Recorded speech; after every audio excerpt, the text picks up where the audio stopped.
வீட்டு மனை வாங்குறதுல ஒரே ஒரு தப்பு பண்ணா உங்க பணம் முழுசும் போயிடும். இந்த வீடியோவை சேவ் பண்ணிக்கோங்க. நீங்க வீட்டு மனை வாங்கும்போது இந்த செக்லிஸ்ட் உங்களுக்கு உதவும்.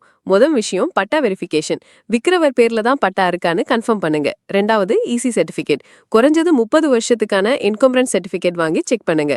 மூணாவது சிஎம்டிஏ அல்லது டிடிசிபி அப்ரூவல், அதாவது கவர்மெண்ட் அப்ரூவ்ட் லேஅவுட்ல இருக்கான்னு பாருங்க. இல்லனா லோன் கிடைக்காது. நாலாவது டாக்ஸ் கிளியரன்ஸ் எல்லாம் பக்காவா இருக்கணும். சொத்து வரி நிலவரி எல்லாம் பாக்கி இல்லாம கட்டியிருக்கான்னு பார்த்து என்ஓசி வாங்குங்க.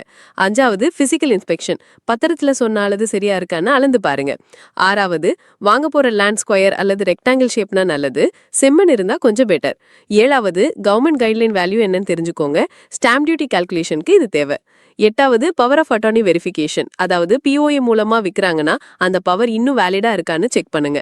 ஒன்பதாவது லீகல் கன்சல்டேஷன் முக்கியம். ஒரு நல்ல ப்ராப்பர்ட்டி லாயர் கிட்ட டாக்குமெண்ட்ஸ் வெரிஃபை பண்ணிக்கோங்க. கடைசியா ஃபியூச்சர் டெவலப்மெண்ட். அதாவது 5 அல்லது 10 வருஷம் கழிச்சு அந்த ஏரியா எப்படி டெவலப் ஆகும்னு ரிசர்ச் பண்ணுங்க. இந்த 10 ஸ்டெப்ஸை ஃபாலோ பண்ணா உங்க இன்வெஸ்ட்மெண்ட் 100க்கு 100 சேஃப்.